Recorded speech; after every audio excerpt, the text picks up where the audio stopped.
On repasse la parole à Pierre Blérugnemec, cette fois-ci pour la dénonciation de ce matin. Alors, parfois ici, deux groupes de personnes sont venus me voir pour se plaindre, me prenant pour juge de leur contentieux.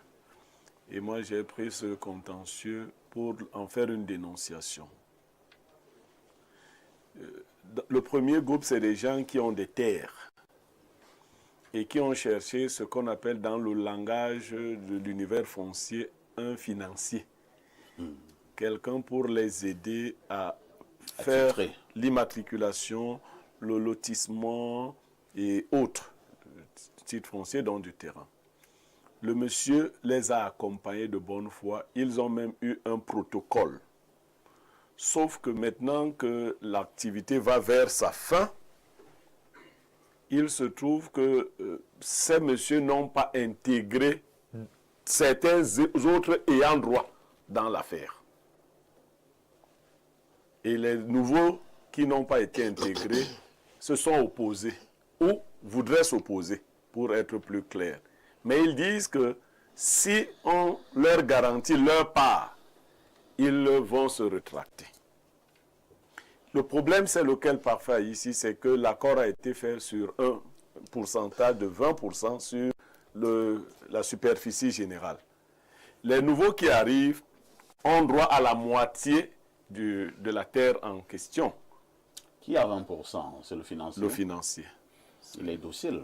Oui, on a même observé qu'il était quelqu'un de raisonnable. Sauf que les nouveaux qui arrivent ont droit à la moitié. Et ici, il paraît que c'est les 20% du financier qui risquent d'être affectés gravement.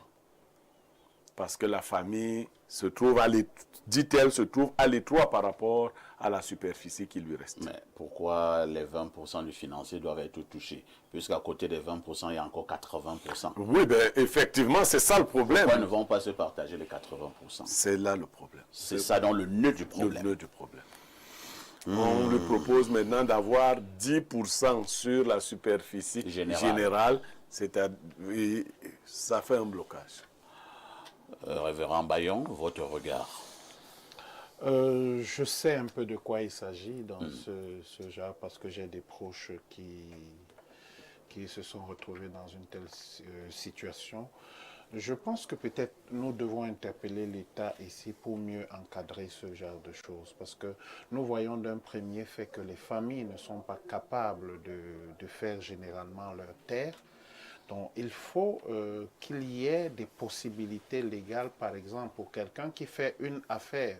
Vous prenez 50 millions, vous prenez 100 millions pour aller financer l'obtention d'un titre foncier, peut-être sur plusieurs hectares, et vous vous engagez par devant un notaire que vous allez avoir 20%. À la fin, la chose n'est pas conclue. Ça veut dire qu'il n'y a pas, les documents qu'on signe au départ n'ont pas force de loi. Donc il faudrait peut-être, je ne suis pas un expert dans le domaine, il faudrait peut-être encadrer juridiquement ce genre de pratique, en sorte que ceux qui y mettent un investissement soient protégés. Maintenant, il y a des partages qui se font en famille. Ça veut dire nous avons 80% des terres en famille. Qu'est-ce que nous en faisons? Nous ne pouvons pas aller toucher les 20% de celui avec qui on s'est accordé pour... Parce qu'il y a une mafia dessus. Hein. Il y a toujours un petit cousin qui va apparaître à la dernière minute. Parfois, c'est fait par les gens même qui ont fait les différents protocoles d'accord. Un cousin qui va apparaître de nulle part et qui va dire qu'il a un ayant droit. Et voilà, on a négligé. Bertrand Chouinkam, est-ce qu'il ne faut pas dire que dans le cadre de cette dénonciation, on est allé sur des bases entre guillemets fausses dès le départ? Oui. Je voudrais m'expliquer. C'est-à-dire, on a eu une partie qui a contacté un financier. Et maintenant, la deuxième partie n'était pas impliquée. Oui. Maintenant, eux, ils ont fait leur accord avec la première partie, selon laquelle le financier devait avoir 20%. Maintenant, lorsque la deuxième partie entre en scène, est-ce que ça ne devient pas compliqué? Ça devient compliqué. C'est la raison pour laquelle, moi, je dis toujours, la question foncière, ça sera la prochaine guerre ici au Cameroun. Parce que nous ne souhaitons pas. On ne souhaite pas. Mais il faut rappeler, récemment, en Colbusson, nous avons vu comment les matières sont sorties. Tout à fait. La question foncière.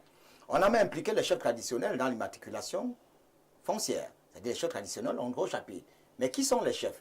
ceux qui sont allés là, comme par exemple le président de l'Assemblée nationale qui est devenu chef Sabah, premier décret, on a des chefs aujourd'hui qui sont achetés. C'est-à-dire, quelqu'un est dans l'administration, il y a des chefs de l'administration et des chefs qui sont légitimes. Il y a peu de chefs qui sont légitimes. À peine 50% des chefs sont légitimes. Il y en a qui sont là, qui vendent tout leur village au vu et au su de tout le monde, et les autochtones sont à la merci des oubliés. Vous trouvez normal que quelqu'un qui sort d'ailleurs se retrouve dans une localité, récupère 100 hectares au vu et au su de tout le monde, entre-temps l'autochtone qui est là, il n'a même pas où chasser son rat. Il n'a nulle part où aller. Donc il faudrait déjà recycler ces chefs. Mettre même ces chefs en prison, c'est à un certain moment, ils se comportent comme des oiseaux de mauvaise augure, dont l'imposture et la forfaiture sont connus. Qu'est-ce qui peut expliquer qu'au Cameroun, quand on nous apprenne que pour avoir un titre foncier, il faut avoir 40 ans? C'est-à-dire pour avoir un titre foncier. Gagnons en temps, hein. Restons exclusivement sur la dénonciation. Sur la dénonciation, je vais tout simplement dire que le financier a quoi d'abord avoir dans les affaires de terrain d'un village. Si vous étiez capable de vous-même avoir un titre foncier, pourquoi avoir cherché le financier? C'est parce que vous êtes misérable, vous êtes pauvre. Il aurait fallu rencontrer un individu. Maintenant que les papiers sont sortis, c'est là où on connaît les vrais gens de la famille. Alors il faut remercier celui qui allait chercher ses financiers. Mais il faut aussi dire qu'il y a des mauvais financiers. Moi, je connais aussi des financiers, puisque je suis dans une localité où c'est le 4e titre foncier qui sort. Hein. Le titre foncier ne sécurise plus le terrain à Yaoundé. C'est-à-dire, il y a des financiers, il arrive là, vous avez 26 hectares, il prend pratiquement la moitié. Oui, il y a des financiers comme ça. Ouais. Celui-ci n'a que demandé 20%. Voilà pourquoi il disait qu'il était même bon. Il était tellement bon parce qu'il y a des financiers qui prennent 50%. Et certains qui vont même au-delà de 50%. Hein. Ouais. C'est-à-dire que vous avez 30 hectares, quelqu'un arrive là, il vous prend 20 hectares lui seul, parce que c'est lui qui vous a donné de l'argent, il vous a facilité. Pour faire sortir le titre foncier. Donc pour le cas pareil, 20% c'est rien du tout. Remettez-lui son dû. Il a été assez gentil. Il peut même biaiser même la procédure et vous vous retrouvez dans les difficultés. Merci. Parce que dans le terrain, il y a les ascendants, il y a les descendants. Et quand vous lisez les titres fonciers, on écrit bien les collatéraux.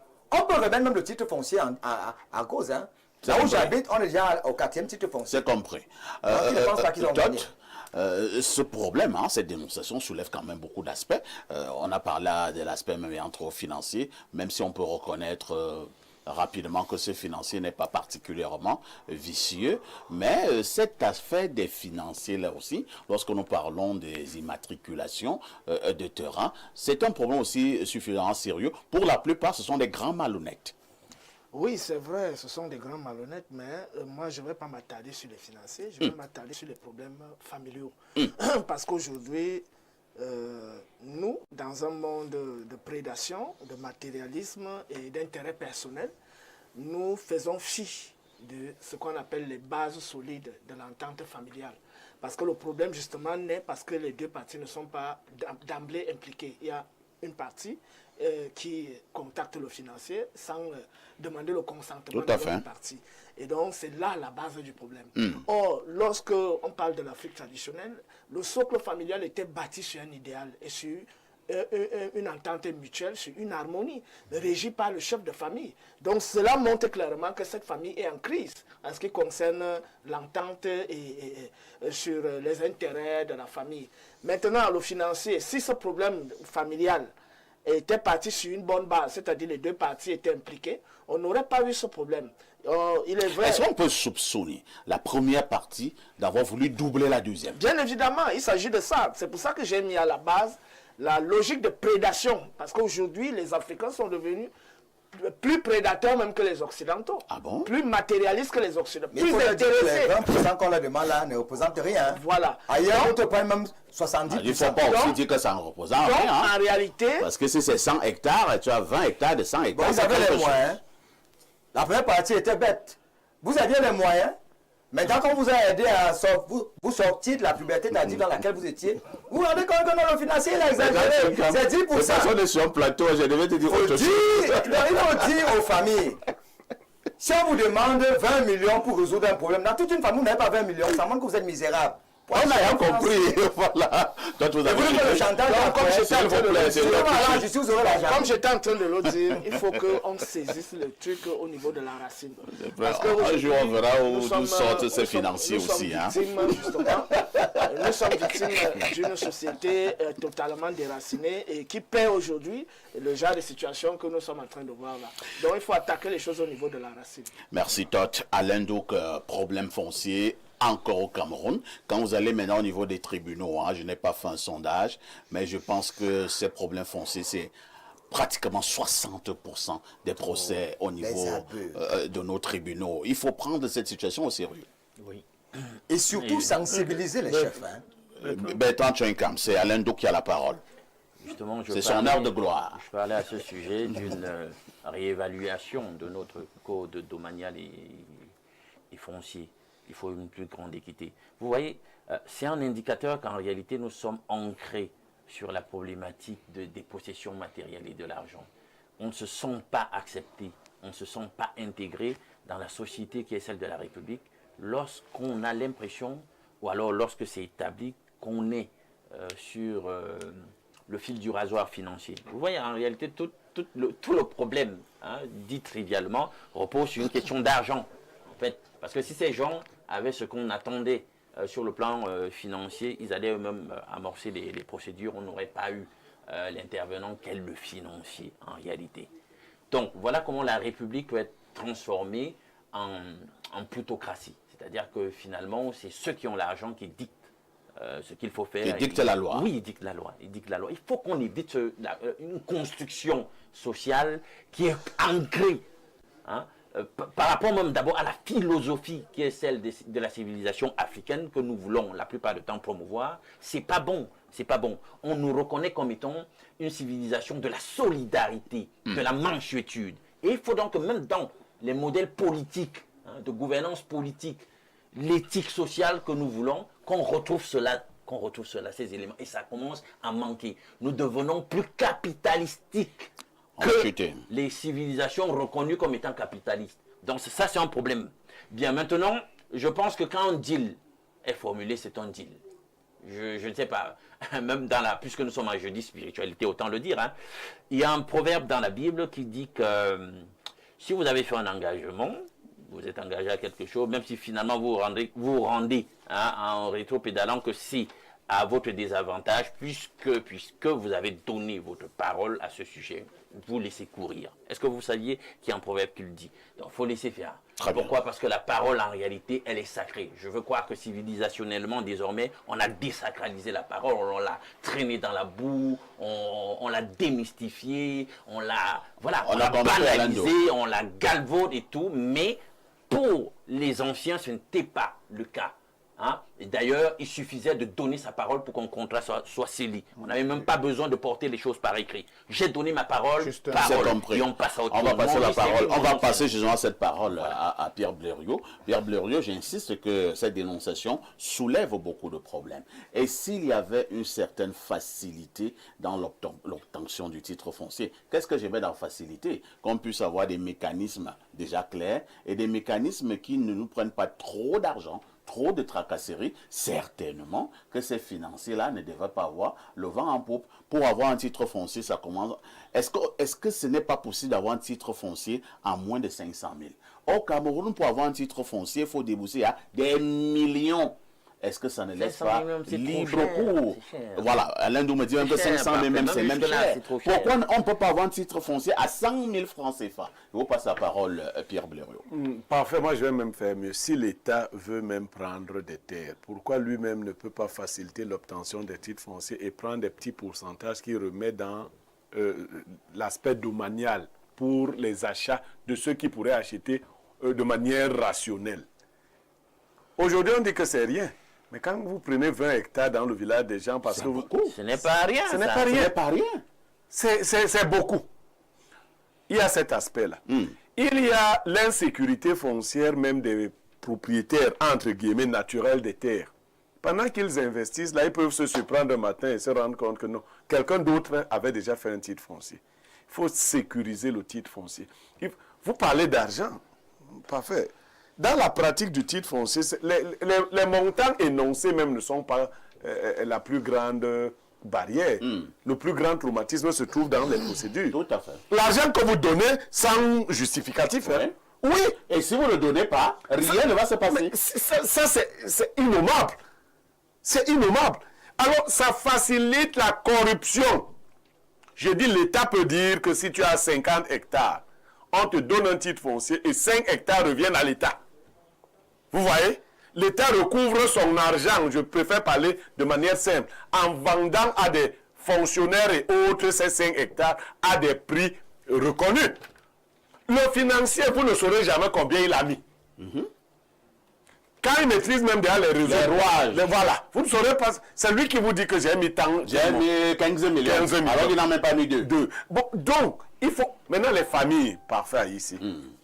Une partie de la famille s'en va pour doubler l'autre parce que c'était l'idée. Ouais. Il faut saisir. Pourquoi les 20% deviennent un problème? C'est parce que le nombre de personnes qu'on doublait était très important. Quand il revient maintenant dans le partage, ça fait chuter l'affaire. Disons une affaire, on a 50 hectares. Nous sommes restés 10 que vous n'avez pas pris en compte. Vous avez décidé que le monsieur a 10 hectares.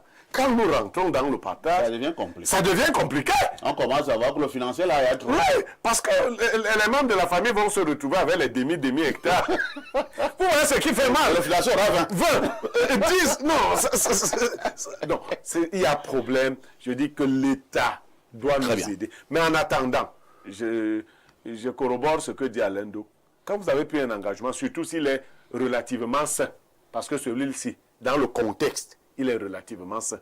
Il faut que chaque partie le respecte. Très bien. Lisons les nombreux messages jusque-là enregistrés. Meyegao Info TV. Bon, pour ceux qui nous regardent au Bangladesh et en Corée du Nord, ça veut dire bonjour Info TV. En langue bassa. En langue bassa. C'est la langue de quelqu'un sur ce plateau. Enfin, de plusieurs personnes sur ce plateau. Mais il y a un pasteur également qui est de ce côté. Merci à tonton Blaireau Yemek pour les éternelles sagesses enrichissantes. Concernant la dénonciation, encore et toujours les problèmes fonciers. À mon avis, l'État devrait encadrer les problèmes liés à ce genre de situation. C'est une situation assez préoccupante dans notre pays. Paul Nteb depuis Oja, l'homme qui va sonoriser gratuitement la campagne électorale de Blaireau Yemek en 2032. Un clin d'œil à Alain Douk. J'ai rencontré c'est DJ Paul Nteb. Non, j'ai déjà rencontré Paul Nteb. Il a un matériel plus que sophistiqué. Vraiment, garde-le comme ça, enrichis-le. C'est toi vraiment qui va sonoriser la campagne électorale. Il nous faudra des pick-up pour transporter le matériel. Bonjour, monsieur Aïssi, le manidem de la modération. Bonjour à monsieur Yemek, le camto de l'analyse. Bonjour à Alain Douk, l'Anissé Kani de l'intelligence. Et bonjour à ton panel. Par rapport à la dénonciation, je ne veux pas me prononcer, car ce que nous vivons, cette même situation dans notre famille, et nous avons même une réunion familiale le mois prochain. C'est terrible ces affaires foncières. L'adorateur Ouan depuis Yaoundé. Allons au plus 33, c'est la France. Salut le plateau, vraiment mes amis et frères. Mon frère vit une situation compliquée. Notre mère et sa femme refusent de me parler depuis lundi, car elles ne comprennent pas comment, avec ses vestes croisées, il n'a pas déposé son dossier de candidature à Elecam. Aidez-nous quant à la dénonciation. C'est une arnaque organisée. Appelez le maître Carré. À la fin, on va lui proposer 5%. Je sais de quoi il s'agit. Bon, la première partie de votre intervention, c'était de la distraction. Ne faites plus cela. Alors, la Maïture, mission d'aménagement et d'équipement des terrains urbains et ruraux, a été créée dans les années 70 pour jouer ce rôle de financier, mais a failli après la crise économique des années 80 et 90. Le protocole d'accord signé entre les parties devrait pouvoir conduire au règlement de ce genre de litige. Bonjour à tout le panel. Aucun texte ne précise explicitement l'âge requis. Bon, je pense que oui, l'âge requis pour l'obtention d'un titre foncier. Voici ce qu'il faut savoir à ce propos. Il existe deux possibilités d'immatriculer les terres du domaine national, soit par voie d'immatriculation directe pour les terres d'habitation, de culture, de plantation, de pâturage et de parcours qui appartiennent au domaine national de première catégorie, soit par voie de concession pour les terres libres de toute occupation effective qui appartiennent au domaine national de deuxième catégorie. Le législateur semble n'avoir pas clairement identifié l'âge requis pour l'immatriculation d'un terrain, mais a sans doute donné des indices clairs. C'est le cas de l'exigence d'une mise en valeur avant le 5 août 1974 pour immatriculer les terrains du domaine national de première catégorie. Ainsi, il semble évident qu'on ne peut avoir participé à la mise en valeur d'un bien avant sa naissance, ce qui, par déduction, nous donne des indices pour l'âge requis pour lancer une procédure d'immatriculation directe. Être né avant le 5 août 1974, donc pratiquement en 2025, il faut avoir plus de 50 ans. Exactement. Autre message ce matin. Bonjour boss, j'espère que vous allez bien. Moi c'est Billy Akele, le fameux gifleur de Lyon. Bonjour Billy. Billy était venu me voir au bureau il y a pratiquement plus de 2 ans. Je ne sais pas, Billy, vous êtes reparti ou bien vous êtes au Cameroun? Alors, partons du côté du plus 34, c'est l'Angleterre. Bonjour parfait ici, ainsi que tout ton panel. Très bonne émission. J'ai dit, hein, tu as un cam là. Il est comment? Moi-même, je ne sais pas. Allons au plus 33, c'est la France. Bonjour monsieur ici, s'agissant de votre mise en bouche, comme mon demi-frère Blériot sait que Brice a vraiment démissionné et qu'il s'est revisé et dit qu'il ne parle que des élections. Il ne fait pas dans la distraction. Donc d'ici au 12, il ne va pas se distraire avec ces 5 femmes. Incroyable. Merci de bien surveiller Bertrand et bien le recadrer. Si tu le laisses, il peut même nous parler de son ex de la terminale et qu'il avait attrapé avec une fille de la 3e espagnole. Bertrand, c'est vrai cette affaire?